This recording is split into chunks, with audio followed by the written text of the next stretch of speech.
ഈ ചൂരൽമലയിലേക്കാണ് നമ്മൾ വീണ്ടും. ചൂരൽമല, ഈ പ്രകൃതി സംഹാര താണ്ഡവമാടിയ ചൂരൽമലയിൽ നിന്ന് നമ്മുടെ പ്രതിനിധി വാർത്താ സംഘത്തിൻ്റെ മേധാവി കൂടിയായ KR ഗോപികൃഷ്ണൻ ചേരുന്നു. ഗോപികൃഷ്ണൻ, എന്തൊക്കെയാണ് ഗോപികൃഷ്ണൻ പറയാനുള്ളത്? താങ്കൾക്ക് സംസാരിച്ച് തുടങ്ങാം. ചൂരൽമല, സത്യം പറഞ്ഞാൽ ഈ ഫേസ്ബുക്കിലൊക്കെ ചില പോസ്റ്റുകൾ കാണുമ്പോൾ നമ്മൾ അത്ഭുതപ്പെട്ടു പോവുകയാണ്. ഇങ്ങനെയുള്ള സ്ഥലങ്ങളിൽ നേരത്തെ ഉണ്ടായിരുന്ന 7ാം ദിനത്തിലും നമ്മൾ നിൽക്കുന്നത് തിരച്ചിലിൽ തന്നെയാണ്. ചൂരൽമലയിലും അതോടൊപ്പം തന്നെ മുണ്ടക്കയിലും അതിനപ്പുറം പുഞ്ചിരിമട്ടത്തും ഒക്കെ ഇന്ന് തിരച്ചിൽ നടക്കുന്നുണ്ട്. 6 സോണുകളായി തിരിച്ചാണ് നമ്മൾ ഇന്നലെ പറഞ്ഞതുപോലെ തന്നെ ഈ തിരച്ചിൽ നടക്കുന്നത്. ഇന്നത്തെ ദിവസത്തിന്റെ ഒരു സവിശേഷത, നേരത്തെ SKN പറഞ്ഞതുപോലെ തന്നെ പതിയെ പതിയെ ഈ ദുരന്ത ഭൂമിയിൽ നിന്ന് ജീവിതത്തിലേക്ക് മടങ്ങി വരാൻ ശ്രമിക്കുകയാണ് നാട്ടുകാരൊക്കെ തന്നെ. വയനാട് അതിന്റെ വേദനകളിൽ നിന്ന് പതിയെ പതിയെ സാധാരണ ജീവിതത്തിലേക്ക് മടങ്ങാൻ തുടങ്ങിയിരിക്കുന്നു എന്ന് പറയാം. അതിന്റെ ഭാഗമായിട്ടാണ് ഇന്ന് വിദ്യാലയങ്ങളൊക്കെ തുറന്ന് പ്രവർത്തിക്കുകയാണ്.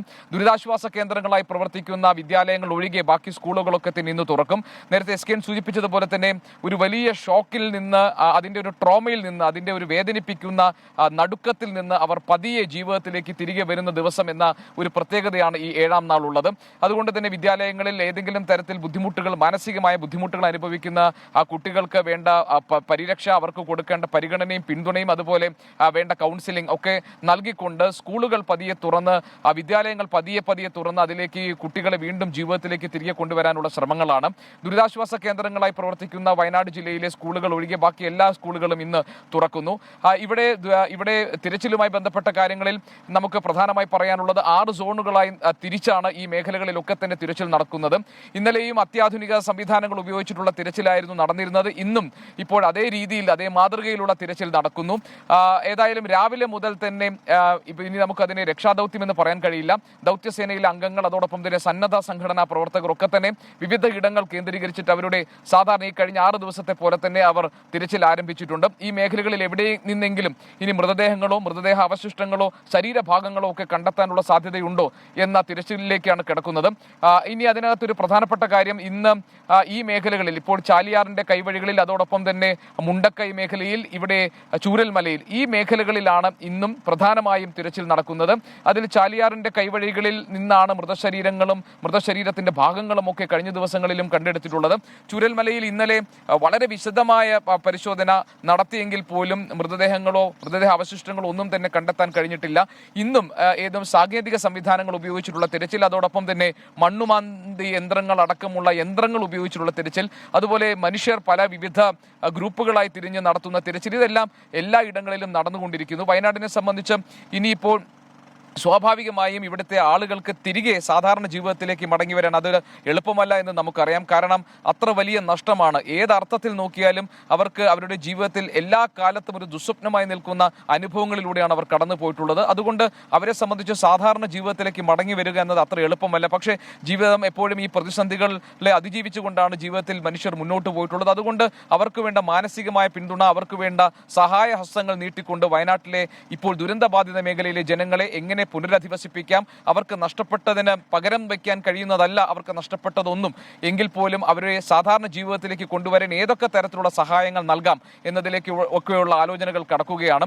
ഇപ്പോൾ ദുരിതാശ്വാസ ക്യാമ്പുകളിൽ കഴിയുന്നവരെ സംബന്ധിച്ച് ഇപ്പോഴും അവരുടെ മുന്നിലുള്ള പ്രധാനപ്പെട്ട ആശങ്ക, വീട് നഷ്ടപ്പെട്ടു, ഉപജീവന മാർഗം ഇല്ലാതായി, കുട്ടികളുടെ പഠിപ്പ് നഷ്ടപ്പെട്ടു, ഉറ്റവരും ഏറ്റവും അടുത്ത ആളുകളും ജീവിതത്തിൽ നിന്ന് അടർന്നുപോയി, അങ്ങനെ ആരോരുമില്ലാത്ത ആളുകൾ, അല്ലെങ്കിൽ കുടുംബത്തിലെ പ്രധാനപ്പെട്ട ആൾ നഷ്ടപ്പെടുക, അല്ലെങ്കിൽ കുടുംബം തന്നെ ശിഥിലമായി പോയ അനുഭവങ്ങൾ, ഇങ്ങനെ ദുരിതാശ്വാസ ക്യാമ്പുകളിൽ ചെന്ന് അവിടെ നിന്നുള്ള ആളുകൾ പറയുന്ന അവരുടെ അനുഭവങ്ങൾ വെച്ച് കേൾക്കുമ്പോൾ പലപ്പോഴും അവരെങ്ങനെയാണ് ജീവിതത്തിന്റെ ഈ പ്രതിസന്ധി ഘട്ടത്തെ തരണം ചെയ്യുക എന്നൊക്കെ നമുക്ക് തോന്നും. അപ്പോഴും അവർക്ക് ജീവിതം എപ്പോഴും പ്രതീക്ഷകൾ നൽകുന്നതാണ്. അവരെ വീണ്ടും ജീവിതത്തിലേക്ക് കൈപിടിച്ചുയർത്താൻ പാകത്തിലുള്ള ഇടപെടലുകൾ സർക്കാർ സംവിധാനങ്ങളിലൂടെയും അതുപോലെ തന്നെ സുമനസ്സുകളുടെ പിന്തുണയോടുകൂടിയും ഉണ്ടാകേണ്ടതാണ്. ഇതുപോലെയുള്ള ദുരന്തബാധിത മേഖലകളിൽ ഏതൊക്കെ തരത്തിലുള്ള ദുരന്ത സാധ്യത മുന്നറിയിപ്പുകൾ, അത്തരം സംവിധാനങ്ങൾ എങ്ങനെ കൊണ്ടുവരാൻ കഴിയും, ഈ മേഖലയിൽ ശാസ്ത്രീയമായ വിദഗ്ധമായ പഠനം നടത്തി ഇത്തരം ദുരന്ത സാഹചര്യങ്ങൾ എങ്ങനെ ഒഴിവാക്കാൻ കഴിയും എന്നതിലേക്കൊക്കെ സർക്കാർ സംവിധാനങ്ങൾ കടക്കേണ്ടതാണ്. ഏതായാലും ദുരന്ത മേഖലയിലെ ജനങ്ങളെ സംബന്ധിച്ച് അവരുടെ ഏറ്റവും പ്രധാനപ്പെട്ട അവരുടെ മുന്നിലുള്ള പ്രശ്നം എന്ന് പറയുന്നത് ഇപ്പോഴും 180 പേരെ കുറിച്ചിട്ടുള്ള, അതായത് ഔദ്യോഗികമായ കണക്കനുസരിച്ച് SKN 180 പേരെ കുറിച്ചിട്ടുള്ള വിവരങ്ങൾ ഇപ്പോഴും ലഭ്യമല്ല. അവരെക്കുറിച്ച് എന്തെങ്കിലും വിവരങ്ങൾ ലഭിക്കുമോ, അവരെക്കുറിച്ച് എന്താണ് ഇനി കണ്ടെത്താനാകുന്നത് എന്നതിലാണ് അവരുടെ മുഴുവൻ ആകാംക്ഷയും. ഏതായാലും ജീവനോടെ ആരെങ്കിലും ഇനി രക്ഷപ്പെടുത്താൻ കഴിയുക എന്നത് ഇപ്പോൾ ഒരു സാധ്യമായ കാര്യമല്ല. അത് ഏതാണ്ട് അത്തരം ഒരു ആലോചന തന്നെ അപ്രസക്തമായിരിക്കുന്നു. അതുകൊണ്ട് രക്ഷാദൗത്യം എന്നതിനപ്പുറത്തേക്ക് ഇനി മൃതദേഹങ്ങളോ മൃതദേഹ അവശിഷ്ടങ്ങളോ കണ്ടെത്തുക എന്നതിലേക്ക് ഈ ദൗത്യസേനയുടെ തിരച്ചിൽ മാറുകയാണ്. വരും മണിക്കൂറുകളും നിർണായകമാണ്, പ്രത്യേകിച്ച് ചൂരൽമല മുണ്ടക്കൈ മേഖലയിൽ. ഇവിടെ ഈ ദുരന്തത്തിന്റെ ആഘാതം വെച്ച് നോക്കുമ്പോൾ അതിന് ഇനിയും ആളുകളെ കുറിച്ചിട്ടുള്ള വിവരങ്ങൾ പുറത്തു വരാൻ ഉണ്ട്. അത് ഈ തിരച്ചിലിൽ നടക്കുമോ എന്നുള്ളതാണ് പ്രധാനപ്പെട്ട ചോദ്യം. ഒരുപക്ഷെ ഈ ദുരന്തത്തിൽ ഏറ്റവും അധികം ബാധിച്ചിട്ടുള്ള ആളുകളെ, അവരുടെ മൃതശരീരങ്ങളൊക്കെ തന്നെ, ഈ ദുരന്തത്തിൽ ജീവൻ പൊലിഞ്ഞവരുടെയൊക്കെ മൃതശരീരങ്ങളൊക്കെ കൂടുതലും കണ്ടെടുത്തിട്ടുള്ളത് ചാലിയാറിന്റെ കൈവഴികളിലാണ്.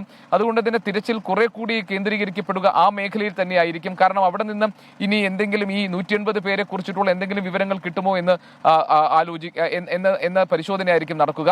ചൂരൽമലയെ സംബന്ധിച്ച് ചൂരൽമലയിൽ ഇന്നും ഇന്നലത്തേതിനെ പോലെ തന്നെ സമാനമായ രീതിയിലുള്ള തിരച്ചിൽ നടത്താൻ പോകുന്നു. മുണ്ടക്കൈ മേഖലയിലും ഇന്ന് തിരച്ചിൽ. അങ്ങനെ ഈ 3 പ്രധാനപ്പെട്ട മേഖലകളിൽ ഇന്നും തിരച്ചിൽ നടക്കും. 7 മണിക്ക് തന്നെ അതിനുവേണ്ടിയുള്ള തയ്യാറെടുപ്പുകൾ നടത്തി സന്നദ്ധ സംഘടനകൾ, അതോടൊപ്പം തന്നെ രക്ഷാദൗത്യത്തിന് വിവിധ ഇടങ്ങളിൽ നിന്ന് വന്നിട്ടുള്ളവർ, അതിനു പുറമെ ഇതിന് നേതൃത്വം കൊടുക്കുന്ന സൈന്യം, ഫയർ ആൻഡ് റെസ്ക്യൂ, പോലീസ്, ഇവരെല്ലാവരും തന്നെ അതത് മേഖലകൾ കേന്ദ്രീകരിച്ചിട്ടുള്ള തിരച്ചിലിലേക്ക് ഇറങ്ങിക്കഴിഞ്ഞു.